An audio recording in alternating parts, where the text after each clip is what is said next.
নমস্কার, কেমন আছেন? আজ আমি আপনাদের সামনে নিয়ে হাজির হয়েছি চালতার চাটনির এই রেসিপিটি। আশা করি রেসিপিটি আপনাদের ভালো লাগবে। দেখুন, চালতার চাটনি করার জন্য আমি একটা গোটা চালতা নিয়ে নিয়েছি।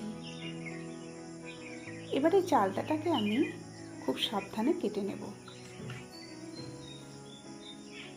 দেখুন, চালতাটিকে প্রথমে আমি দুটো ভাগ করে নিলাম। এরপর আমি চালতার আঁটিগুলোকে সব ছাড়িয়ে নেব। এভাবে খুব সাবধানে চালতাগুলোকে কাটতে হবে, যেহেতু খুব স্লিপ কাটে, খুব সহজে কিন্তু হাত কেটে যেতে পারে। তাই আপনারা এই চালতাটাই খুব সাবধানেই কাটবেন।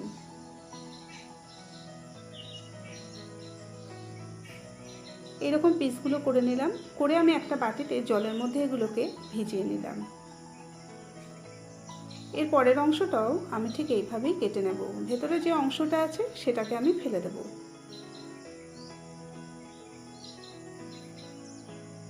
দেখুন, আমি চালতার পরবর্তী অংশটাও ঠিক একইভাবে কেটে নেব।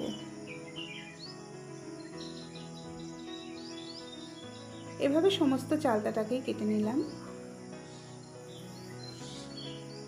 এরপর আমি এই চালতাগুলোকে জল দিয়ে 3-4 বার করে ভালো করে ধুয়ে নেব।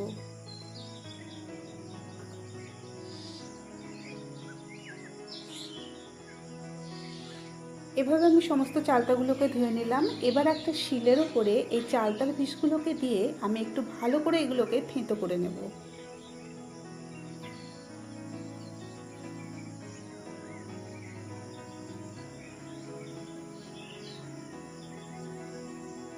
এই কাজটিও খুব সাবধানে করবেন, কারণ এই চালতা ভীষণ স্লিপ কাটে।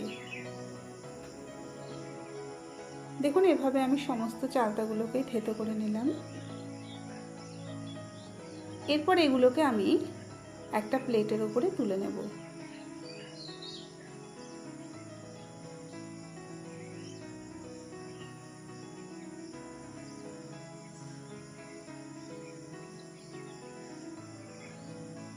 এবার গ্যাসের ওভেনে একটা পাত্র বসিয়েছি, তার মধ্যে চালতার পিসগুলোকে দিয়ে আমি জল দিয়ে দেব, আর দিয়ে দেব সামান্য পরিমাণে নুন। এবার এটাকে আমি সেদ্ধ করে নেব।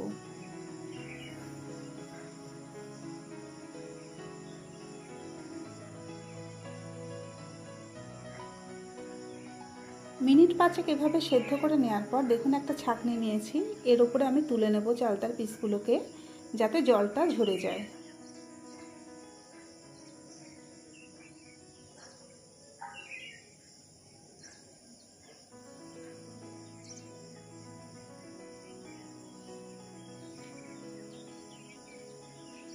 জল ঝরানোর পরে চালতাগুলোকে আমি একটা প্লেটের মধ্যে তুলে নিলাম।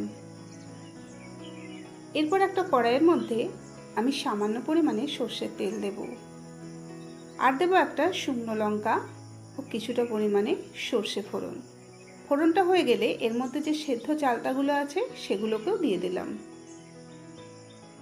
এবার একটু নাড়াচাড়া করে নেব।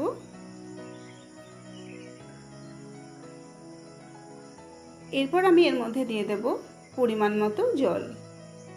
খুব বেশি পরিমাণে জল দেবার দরকার নেই, যেহেতু আগে থেকেই সেদ্ধ করা আছে, এবং আর নুনও দেব না, যেহেতু আগে আমি নুনটা দিয়ে রেখেছিলাম।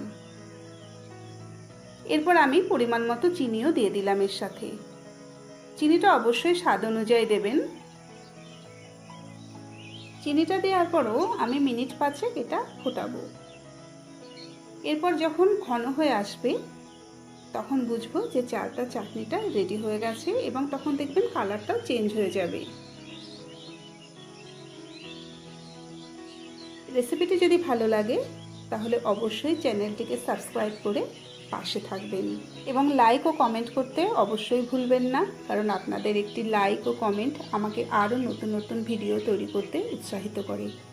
ধন্যবাদ, ভালো থাকবেন, সুস্থ থাকবেন।